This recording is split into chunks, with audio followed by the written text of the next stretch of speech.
আপনি যদি আমাকে সহযোগিতা না করতেন আমি কিন্তু পারতাম না, পারতাম। ওনার সহযোগিতা আছে বলেই আমি পেরেছি।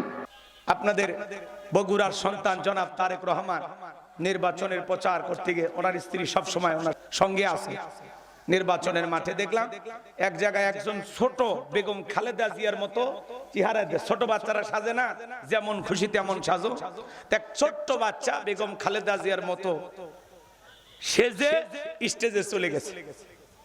জনাব তারেক রহমান নির্বাচনের প্রচার করতে গিয়ে ওনার স্ত্রীকে নিয়ে বিভিন্ন মঞ্চে ওনাকে দেখা যাচ্ছে।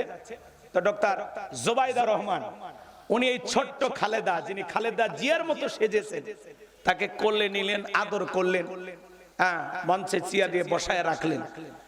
তো একটা মানুষ মারা গেছেন, কিন্তু দেখেন ওই মানুষের প্রতি মানুষের কত দরদ, আবেগ। সারা দেশের মানুষ তার জন্য দোয়া করেছেন, মসজিদ মাদ্রাসা থেকে দোয়া হয়েছে। 54 বছরের ইতিহাসে সবচাইতে বড় জানাজা তিনবারের সাবেক প্রধানমন্ত্রী বেগম খালেদা জিয়ার ভাগ্যে জুটেছেন। আলেম ওলামাদের দোয়া পেয়েছেন, আলেম ওলামা কফিন কাঁধে নিয়েছেন। এর কারণ কি? উনি কখনো ইসলামের বিরুদ্ধে, আলেমদের বিরুদ্ধে জীবন দশায় একটি মন্তব্য করেনি। কথা বলে ঠিক কিনা? উনি আলেমদেরকে ভালোবাসতেন, ইসলাম আলাদেরকে ভালোবাসতেন। আল্লামা সাইদি হুজুরকে বলতেন, আমি শহীদ প্রেসিডেন্ট জিয়াউর রহমান স্ত্রী, হুজুর আপনি মন খারাপ করবেন না, ঘাবড়াবেন না, আমার জীবন দশায় আমি বেগম খালেদা জিয়া যতদিন বেঁচে আছি আমার দ্বারা ইসলামের বিরুদ্ধে একটি কাজও হবে না, একটি আইনও পাস হবে না। চিৎকার মেরে বলুন আল্লাহু আকবার। উনি আলেমদেরকে ভালোবাসতেন, আলেমদের কাছে নিয়ে রাজনীতি শিখিয়েছেন। কথা কয় না, কথা কয় না। উনি মারা গেছেন, সারা দেশের মানুষ ওনার জন্য মসজিদ মাদ্রাসা থেকে দোয়া করেছেন। একজন দোয়া পায়, ভালোবাসা পায়, আর একজন পালিয়ে চলে গেছে। কথা কন না, কথা কন। রাগ করতেছেন? আপনি করেছিলেন বেগম খালেদা জিয়াকে ঘর ছাড়া, আর আল্লাহ আপনাকে করছে দেশ ছাড়া। কথা কন ঠিক না? বাড়াবাড়ি করতে না, আল্লাহ নিজের চোখে বান্দারে সব দেখাইতেছে। বান্দা দেখ দুনিয়াতে কি হয়, কিসের ক্ষমতা, কিসের দাম্ভিকতা, সব শেষ। আল্লাহ আমাদের হেদায়েত দান করেন, জোরে বলেন আমিন। তো কিয়ামতের ময়দানে স্বামী স্ত্রীর পরিচয় দেবে না, স্ত্রী স্বামীর পরিচয় দেবে না। যে স্ত্রীর সাথে এত মহব্বত, এত ভালোবাসা, 40-50 বছর যার সাথে সংসার করলেন, কিয়ামতের ময়দানে সেই দিন আপনার স্ত্রী আপনাকে অস্বীকার করবে। কথা কি বুঝতে পারছেন? নাকি রাগ করলেন? নাকি দলিল মিথ্যা কথা? কোরআনের কথা কি মিথ্যা? কথা কোন মিথ্যা? তাহলে আল্লাহ কি বললেন? ইয়াউমা ইয়াফিরুল মারউ মিন আখি ওয়া উম্মিহি ওয়া আবি ওয়া সাহিবাতিহি ওয়া বানি। সেদিন ভাই ভাইকে দেখে পালিয়ে যাবে, মাতা পিতা সন্তানকে দেখে পালিয়ে যাবে, স্ত্রী পালিয়ে যাবে। ওই কঠিন কিয়ামতের ময়দানে আল্লাহর আরশের ছায়া ছাড়া আর কোনো ছায়া থাকবে না। ওই ছায়ার ভিতরে আল্লাহ রাব্বুল আলামিন শাস্তির মানুষকে ছায়া দান করবেন। এটা হলো কিয়ামতের ময়দানে আল্লাহ তৈরি করা ভিআইপি গ্যালারি। সেখান থেকে আল্লাহর বান্দারা কিয়ামতের ফাইনাল খেলা উপভোগ করবেন। লক্ষ লক্ষ কোটি কোটি মানুষ পানি পানি বলে চিৎকার মারবেন আর নবীজির দিকে রওনা করবেন। আমার আল্লাহ রাব্বুল আলামিন কিছু মানুষের চোখের সামনে পর্দার আবরণ তৈরি করে দিবেন। তখন আমার নবী ডেকে বলবেন, আল্লাহ সংখ্যায় আমি আমার অনেক উম্মতকে দেখতে পাইলাম, কেন জানি সংখ্যাটা কমে গেল। আমার আল্লাহ তখন ডেকে বলে, বন্ধু পাইকারি দরে আপনি সবাইকে হাউজে কাউসারে পানি পান করাইতে পারবেন না। দুনিয়ার জীবনে 2টি অপরাধ করেছিল যারা, আজকে কিয়ামতের ময়দানে আপনার হাতে হাউজে কাউসারের পানি পাবে না। তারা জোরে বলেন কয়টি অপরাধ? হে বগুড়ার মুসলমান ভাইয়েরা বলেন কয়টি অপরাধ? এই 2টি অপরাধ আপনার আমার ভিতরেও আছে না নাই?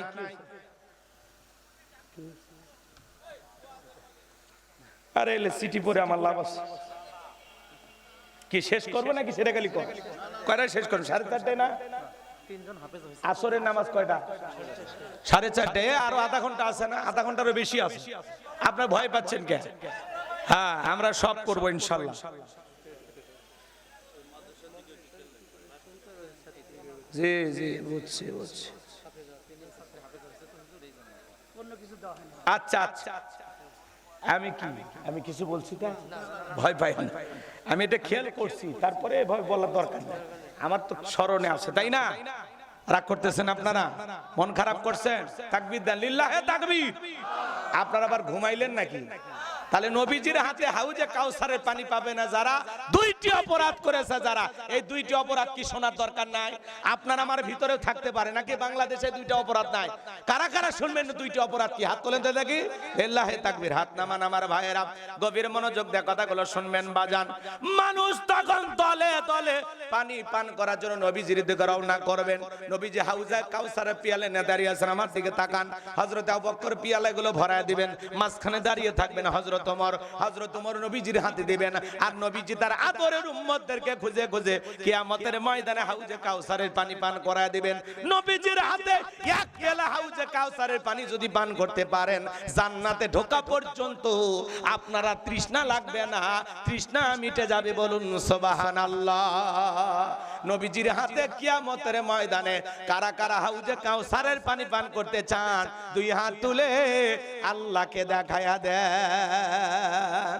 আল্লাহ আমাদের সবাইকে, বলুন আল্লাহ আমাদের সবাইকে কিয়ামতের ময়দানে নবীজির হাতে হাউজে কাউসারের পানি পান করার তৌফিক দান করুন। চিল্লা বলুন আমিন। আর একটু জোরে বলুন আমিন। আরো একবার বলুন আমিন। হাত নামান আমার ভাইয়েরা, নবীজির হাতে কিয়ামতের ময়দানে এক পেয়ালা হাউজে কাউসারের পানি যদি পান করতে পারেন, জান্নাতে ঢোকা পর্যন্ত আপনার আর তৃষ্ণা লাগবে না, তৃষ্ণা মিটে যাবে। কোন সুবহানাল্লাহ। কিন্তু পানি চাইলে তো পাওয়া যাবে না। আমি আপনাদের এলাকায় আসলাম, একটা ছেলের হাতে কিছু চকলেট দিলাম, দিয়ে বললাম ভাতিজা আমার জন্য এক বাদা পানি আনো, আমি একটু ওযু বানাবো। ওই ছেলেটা চকলেট পাইয়া মারছে দৌড়, বদনানে মারছে দৌড়, মাঝখানে আছার খাইয়ে পড়িয়ে গেছে, হাঁটু ছিলে গেছে, রক্ত বের হয়েছে। এরপরেও দাঁড়াইয়া বদনা ভরিয়া পানি নিয়ে আমার সামনে হাজির। আমি তখন বললাম ভাতিজা এই পানি আনতে গিয়ে কষ্ট হয়েছে, মাঝখানে আছার খাইয়ে পড়িয়ে গেছে, হাঁটু ছিলে গেছে, ব্যথা মনে হয় পাইছো। ওই যে ছেলেটার হাতে চকলেট থাকার কারণে বলতেছে আমি এরকম কত পরে যাই, আমার কিছুই হয় না। কথা কয় না কেন? চকলেটের আনন্দের কারণে, খুশির কারণে ব্যথাকে ব্যথা মনে হচ্ছে না। কিয়ামতের ময়দানে নবীজির হাতে এক পেলা হাউজে কাউসারের পানি তকদিরে, নসিবে, ভাগ্যে যদি জুটে যায়, কিয়ামতের কঠিন দিন আপনার কাছে কঠিন মনে হবে না, আল্লাহ সহজ করে দেবেন। সুবহানাল্লাহ। আস্তে কোন, সকাল 9টার পরে ভাবিরে সাথে নিয়ে বললেন, একটু জোরে কোন না সুবহানাল্লাহ। একবার সুবহানাল্লাহ বললে জান্নাতের ভিতরে আপনার নামে একটি গাছ লাগানো হয়। এত কৃপণতা করেন কেন? নবীজির হাতে এক পেলা হাউজে কাউসারের পানি যদি পান করতে পারেন, আর আল্লাহর আরশের ছায়া ভাগ্যে যদি জুটে যায়, আপনি জান্নাতি, আপনার আর কোনো টেনশন নাই। সুবহানাল্লাহ। কিন্তু হাউজে কাউসারের পানি চাইলেই তো পাওয়া যাবে না, কাজ করা দরকার আছে না? আপনি কি মনে করছেন জমিতে আলু লাগাইছেন, পরিশ্রম করেননি? হ্যাঁ, খালি আলু থুয়ে আসলে আলু হয়? সেচা দেওয়া লাগে, বান্দা দেওয়া লাগে, সার দেওয়া লাগে, ওষুধ দেওয়া লাগে, তাও কত টেনশন। কুয়াশা উঠলে কৃষকের মাথায় হাত, আল্লাহ না রোদ বের কর, আল্লাহ না রোদ বের কর। কথা কয় না কেন? বেশি কুয়াশাতে আলুর গাছ পচে যায় না? কথা ভালো করে বোঝেন। তাহলে মাঠের মধ্যে একটা ফসল ফেলাইলে ওইটা না মানুষের টেনশন থাকে, চিন্তা থাকে। তাহলে ফসলের জন্য আপনার চিন্তা টেনশন থাকে, আখিরাতের ফসলের জন্য একটু টেনশন নাই, চিন্তা ভাবনা নাই? কথা বলে না কেন ভাই? আজকে আপনি দিনের জন্য, ইসলামের জন্য কিছুই করলেন না, আপনি নিজেকে পাক্কা ইমানদার দাবি করতেছেন, আছে না? না, ইসলামের জন্য, দিনের জন্য, কোরআনের জন্য কতটুকু স্যাক্রিফাইস করছেন? আবু বকর সিদ্দিক রাদিয়াল্লাহু তাআলা আনহু, সে সময় তার 13টা দোকান ছিল। কয়টা দোকান? সেই সময়, আজ থেকে 1500 বছর আগের কথা, 13টা দোকান ছিল, সব ইসলামের জন্য বিক্রি করছে। সুবহানাল্লাহ। কালকে বললেন, আমরা কতটুকু করলাম? এই জন্য ভাইয়েরা আমার, দিনের জন্য, ইসলামের জন্য আমাদের সবাইকে লড়াই করতে হবে। কথা বলেন ঠিক না? আল্লাহর জমিনে আল্লাহর দ্বীনকে প্রতিষ্ঠিত করার জন্য, কোরআনের রাজ কায়েম করার জন্য, আল্লাহর এই জমিন আল্লাহর বিধানকে চালু করার জন্য যদি কখনো টাকা আসে, প্রয়োজনে বিবির কাছ থেকে বিদায় নে, সন্তানদের কাছ থেকে বিদায় নে, মাথায় কাফনের কাপড় বেঁধে আল্লাহর এই জমিন আল্লাহর দ্বীনকে প্রতিষ্ঠিত করার জন্য কারা কারা বুকের তাজা রক্ত দিতে রাজি? হাত তুলে আল্লাহকে দেখা, হাত তুলে আল্লাহকে দেখা।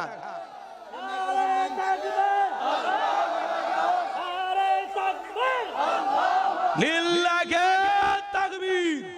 আর সোজা করেন, টান টান করে হাত তোলেন তো। ভাই মাঝে মাঝে হাত দেখা দেখা যায়, 2 হাত সোজা করার শক্তি নাই। আপনি পুরুষ মানুষ, দুধ ডিম ভিটামিন ক্যালসিয়াম মাঝে মাঝে কিনে খাবেন, একেবারে দুর্বল হলে চলতে পারেন। আর সোজা করেন, সোজা করেন।